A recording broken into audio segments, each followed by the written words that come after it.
Hello Swati, नमस्कार। आपका स्वागत है डीएनएस एग्जाम वॉरियर्स में। आज यूपी पुलिस री एग्ज़ाम का जो जीएस का प्रैक्टिस सेट है वो 9वां प्रैक्टिस सेट है। और इससे पहले हम 8 प्रैक्टिस सेट कर चुके हैं और उन 8 प्रैक्टिस सेटों की जो पीडीएफ है क्लास की, वो मेरे Telegram channel DNS exam warriors पर अपलोडेड है। तो आप वहाँ से जाकर इस क्लासों की पीडीएफ डाउनलोड कर सकते हैं और अपनी तैयारी को मजबूत कर सकते हैं। हम आपको बताएं कि पढ़ना कैसे। एक बार आप इस क्लास से रिवीजन कर लीजिए, उसके बाद आप पीडीएफ से पढ़ लीजिए। वो जो मैं पीडीएफ प्रोवाइड कराता हूँ उससे पढ़ लीजिए। अगर वो नई पीडीएफ से पढ़ना है तो उसे जाकर किसी भी कैफे पर जाकर हार्ड कॉपी में निकलवा सकते हो, तो वहाँ से आप उसको भी पढ़ सकते हो। इससे आपकी क्या होगा कि आप एक बार जब पढ़ चुके हो, जब दोबारा पढ़ोगे तो आपके माइंड में कुछ होगा, तो ये आपकी तैयारी को मजबूत बनाएगा, वो माइंड में आपके स्टोर करेगा। तो बिना किसी देरी के हम शुरू करते हैं। तो आज की क्लास का पहला क्वेश्चन है कि वास्तविक वेतन से क्या अभिप्राय है। मतलब वास्तविक वेतन क्या होता है। जो वास्तविक वेतन होता है कि नगद मजदूरी जो मिलती है वो कीमत स्तर पर मिली हुई नगद मजदूरी मजदूरी क्या कहलाती है, वास्तविक वेतन कहलाती है। दूसरा क्वेश्चन है, वस्तुओं का कौन सा जोड़ा संयुक्त आपूर्ति का एक उदाहरण है। तो संयुक्त आपूर्ति का एक उदाहरण का मतलब ये है कि जब एक वस्तु बढ़ेगी तो उसके साथ साथ जो उस पर आश्रित दूसरी वस्तु है वो भी बढ़ेगी। जैसे कि ऊन और भेड़ का मांस, अगर भेड़ का मांस बढ़ेगा तो ऊन भी तो बढ़ेगी ना। तो उसी प्रकार अगर कोई एक चीज़ बढ़ती है तो उसी पर दूसरी चीज़ आश्रित होकर अगर दूसरी चीज़ भी बढ़ती है तो ये कैसी कहलाती है, तो ये संयुक्त आपूर्ति कहलाती है। तीसरा क्वेश्चन है, राज्यसभा का पीठासीन अधिकारी कौन होता है। तो राज्यसभा का पीठासीन अधिकारी कौन होता है, उपराष्ट्रपति होता है। कौन? उपराष्ट्रपति होता है, भारत का उपराष्ट्रपति। अब देखते हैं उपराष्ट्रपति के बारे में कुछ आर्टिकल हैं। जैसे आर्टिकल 63 कहता है कि भारत का एक उपराष्ट्रपति होगा। आर्टिकल 64 कहता है कि वो किसके रूप में कार्य करेगा, तो वो राज्यसभा के सभापति के रूप में कार्य करेगा। और आर्टिकल 65 कहता है कि वो अब कार्य क्या करेगा, तो वो राष्ट्रपति के रूप में कार्य करेगा। आर्टिकल 64 कहता है कि सभापति के रूप में कार्य करेगा और आर्टिकल 65 कहता है कि राष्ट्रपति के रूप में कार्य करेगा। आर्टिकल 66 में क्या है, तो उपराष्ट्रपति का निर्वाचन है आर्टिकल 66 में। और आर्टिकल 67 यानी कि 67 में क्या है, तो कार्यकाल, कि उसका कार्यकाल, उपराष्ट्रपति का कार्यकाल कितना होगा, तो 5 वर्ष होगा। आर्टिकल 68 में क्या है, तो समय रिक्ति, कि जो इसकी रिक्ति को जो है वो भरा जाना, ये आर्टिकल 68 में है। आर्टिकल 69 में क्या है, शपथ, कि उपराष्ट्रपति को शपथ कौन दिलाता है। और 70 में क्या है, निर्वहन, कि उपराष्ट्रपति के पद का निर्वहन है, किसमें, आर्टिकल 70 में। चौथा क्वेश्चन है कि गुण निरपेक्षा का मूल रूप से क्या अभिप्राय है। तो गुण निरपेक्षा क्या है, तो सही और गलत में अंतर करके सदा सही हित का समर्थन करना, ये क्या कहलाता है, गुण निरपेक्षता कहलाता है। पांचवा क्वेश्चन है, कृष्णदेव रॉय ने हम्पी में कृष्ण स्वामी मंदिर बनवाया, यह किस राज्य में है। तो किस राज्य में, कर्नाटक में। हम्पी कहाँ है, कर्नाटक में है। और हम्पी किसकी राजधानी थी, तो विजयनगर साम्राज्य की राजधानी थी, जिसको विजयनगर को किसने बसाया, हरिहर और बुक्का ने बसाया। और किसके समय पर, तो ये मोहम्मद बिन तुगलक के शासनकाल में बसाया था। आगे देखते हैं, काशी विश्वनाथ मंदिर किसका है, तो ये शिव का है। और कहाँ है, वाराणसी में। और इसे किसने बनवाया, तो अहिल्याबाई होलकर ने बनवाया। कोणार्क का सूर्य मंदिर, ये किस देवता को समर्पित है, तो ये सूर्य भगवान को समर्पित है। और ये कहाँ है, उड़ीसा में है। किसे बनवाया इसने, नरसिंह देव बर्मन ने इसे बनवाया। और बृहदेश्वर मंदिर जो कि तमिलनाडु में स्थित है, ये भगवान शिव का मंदिर है। और किसने बनाया, राजराज चोल ने बनवाया है। पद्मनाभन मंदिर, ये कहाँ है, विष्णु भगवान का है, केरल में। और ये किसने बनाया, राजा मार्तंड ने बनवाया है। छठवां क्वेश्चन है, पुष्पहीन पादपों को क्या कहते हैं। तो पुष्पहीन, जो जिस पौधों में पुष्प नहीं होते हैं, वो क्या कहलाते हैं, तो क्रिप्टोगैम कहलाते हैं। क्या, क्रिप्टोगैम कहलाते हैं।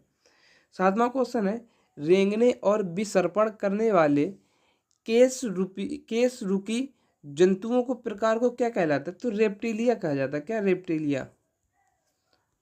आगे देखते हैं, आठवां क्वेश्चन है, कौन सा एंजाइम रक्त का थक्का बनाने में सहायक होता है। तो कौन सा, थ्रोम्बिन होता है। कौन, थ्रोम्बिन, जो रक्त का थक्का बनाता है। और इसमें सहायता कौन करता है, तो विटामिन के इसकी सहायता करता है। पेप्सिन जो एंजाइम होता है इसका कार्य क्या आता है, तो इसका कार्य होता है प्रोटीन को पेप्टोन्स में तोड़ता है। और रेनिन का कार्य क्या होता है, दूध को दही में और दही को क्या करता है, पचाता है। और एमिलेज एमिलेज जो स्टार्च है इसका कार्य क्या है, तो एमिलेज जो है वो स्टार्च को ग्लूकोज और माल्टोज में बदलता है। 9वां क्वेश्चन है, कौन ऊष्मा का अच्छा चालक है लेकिन विद्युत का खराब चालक है। तो अभ्रक जो होते हैं वो ऊष्मा का अच्छा चालक होते हैं लेकिन विद्युत के खराब चालक होते हैं। 10वां क्वेश्चन है, जब दौड़ती हुई कार अचानक रुक जाती है तो यात्री आगे की ओर झुक जाता है, इसे क्या कहते हैं, तो ये जड़त्व का नियम कहलाता है, यानी कि गति का जड़त्व कहलाता है। और गाड़ी में अगर घोड़े पर बैठो और घोड़ा एकदम भागने लगे तो आप पीछे की ओर गिर जाते हो, तो इसे क्या, तो इसे विराम का जड़त्व कहलाते हैं। 11वां क्वेश्चन है, एक फ्लॉपी डिस्क में कितना डाटा स्टोर किया जाता है। तो इसमें कितना डाटा स्टोर किया जाता है, तो इसमें 1.44 MB डाटा स्टोर किया जाता है। और अगर CD की बात की जाए तो कॉम्पोज्ड डिस्क होता है और ये 700 MB की होती है। DVD क्या होता है, तो डिजिटल वर्सटाइल डिस्क होती है। कौन, डिजिटल वर्सटाइल डिस्क होती है। इसमें ये दो प्रकार की होती है, एक लेयर जिसमें एक लेयर होती है वो 4.7 GB की होती है और जिसमें दो लेयर होती है वो 8.5 GB की होती है। 12वां क्वेश्चन है, स्वचालित वाहनों रिएक्टरों में प्रतिहिम के रूप में यानी कि बर्फ के रूप में किस पदार्थ का प्रयोग किया जाता है, तो एथिल एल्को और जल का प्रयोग किया जाता है। 13वां क्वेश्चन है, अधिकांश लोगों के कानों की न्यूनतम श्रवण योग्य ध्वनि का स्तर क्या है, तो ये 0.0002 मिली बार होता है। आपको पता है कि 20 हर्ट्ज से 20,000 हर्ट्ज यानी कि 20 के हर्ट्ज तक होता है। अब आगे देखते हैं।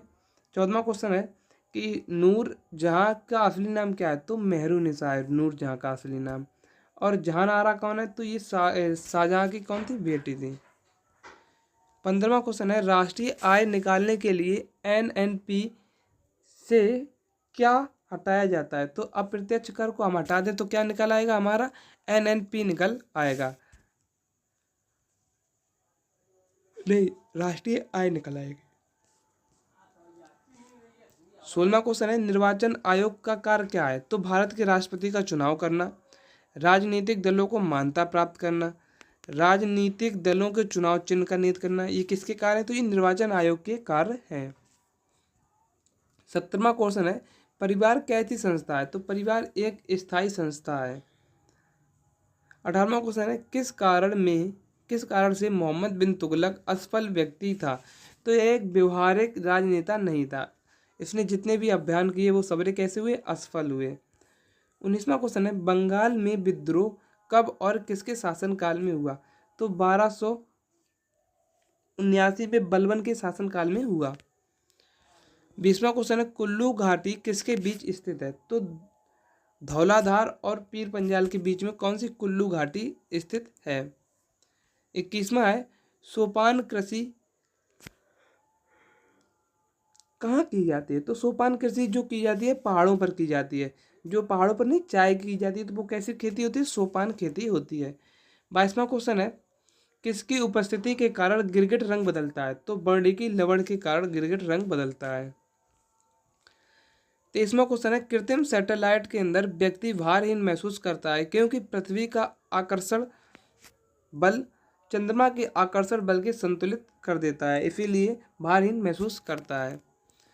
24वां क्वेश्चन है, आंध्र प्रदेश का तुमालापल्ली किस सर्वाधिक निरपेक्ष से विश्व के नक्शे में आ गया, तो ये किसके यूरेनियम के कारण विश्व के नक्शे में आ गया। 25वां क्वेश्चन है, 2011 के अंतिम जनगणना परिणाम के अनुसार भारत में जनगणना घनत्व कितना है, तो 382 है, कितना 382 है, 382। 26वां क्वेश्चन है, संयुक्त राष्ट्र सुरक्षा परिषद के 5 स्थायी सदस्य कौन हैं, तो चीन है, फ्रांस है, रूस है, USA है और UK है। 27वां क्वेश्चन है, मूल अधिकारों से संबंधित मामला कौन सा है? तो गोकलनाथ बनाम पंजाब राज्य किस 1967 ये किसके मूल अधिकारों से संबंधित है? 28वां क्वेश्चन है, भारत के प्रधानमंत्रियों का सही क्रम क्या है? तो सबसे पहले जवाहरलाल नेहरू बने, जिनका कार्यकाल 1947 से 64 तक रहा। फिर लाल बहादुर शास्त्री, फिर इंदिरा गांधी, फिर मोरारजी देसाई, फिर चौधरी चरण सिंह। और इसके बीच जो वैसे बने हैं, जो प्रधानमंत्री वैसे बने हैं, वो प्रधानमंत्री थे लेकिन उन्हें कुछ समय कार्यकाल दिया गया तो उनको नहीं जोड़ा गया है। 29वां क्वेश्चन है, लाहौर षड्यंत्र मामला किसके विरुद्ध रजिस्टर किया गया? तो भगत सिंह के विरुद्ध रजिस्टर किया गया। 30वां क्वेश्चन है, प्रिंस ऑफ पिलग्रिम्स पिलग्रिम्स नाम से किसे प्रदान किया गया? तो वेनसांग को किया गया। 630 ईस्वी में ये भारत आया, 647 में ये भारत से चला गया। इसकी पुस्तक क्या है? CU की पुस्तक है इसकी। 31वां क्वेश्चन है, कछुआ वन्य जीव विहार कहाँ स्थित है? तो ये वाराणसी में स्थित है। कहाँ? वाराणसी में। आगे देखते हैं, 32वां क्वेश्चन है, यूपी में गंगा नदी किस जिले से प्रारंभ करती है? तो बिजनौर जिले से प्रवेश करती है। ये भारत के उत्तर प्रदेश के 27 जिलों में बहती है और उत्तर प्रदेश में ये 1140 किलोमीटर दूरी तय करती है। रिहंद विद्युत केंद्र किस जिले में स्थित है? तो ये सोनभद्र में स्थित है। 34वां क्वेश्चन है, यूपी में प्रथम विकलांग विश्वविद्यालय कहाँ स्थापित किया गया? तो चित्रकूट में स्थापित किया गया। 35वां क्वेश्चन है कि हाल ही में वर्ष 2024 में पहले चक्रवात अलवारो ने कहाँ तबाही मचाई? तो ये मेडागास्कर में मचाई। कहाँ? मेडागास्कर में। 36वां क्वेश्चन है, हाल ही में गैब्रियल अटल किस देश के सबसे पहले युवा और समलैंगिक प्रधानमंत्री बने? तो ये फ्रांस के बने। कहाँ के बने? फ्रांस के बने। 37वां क्वेश्चन है, 27वें राष्ट्रीय युवा महोत्सव का उद्घाटन कहाँ हुआ? तो ये कहाँ हुआ? नागपुर महाराष्ट्र में हुआ। 38वां क्वेश्चन है, हाल ही में अंतर्राष्ट्रीय शून्य अपशिष्ट दिवस 2024 कब मनाया गया? तो ये 30 मार्च को मनाया गया। कब मनाया गया? 30 मार्च को मनाया गया। तो हमारे जो 38 क्वेश्चन थे वो उनका रिवीजन यहीं पर समाप्त होता हुआ। और इसकी क्लास की PDF चाहिए तो मेरे टेलीग्राम चैनल DNX एग्जाम बोरियस पर अपलोड हो जाती है, तो आप वहाँ से डाउनलोड कर सकते हैं। तो मिलते हैं कल एक नए वीडियो में। जय हिंद, जय भारत।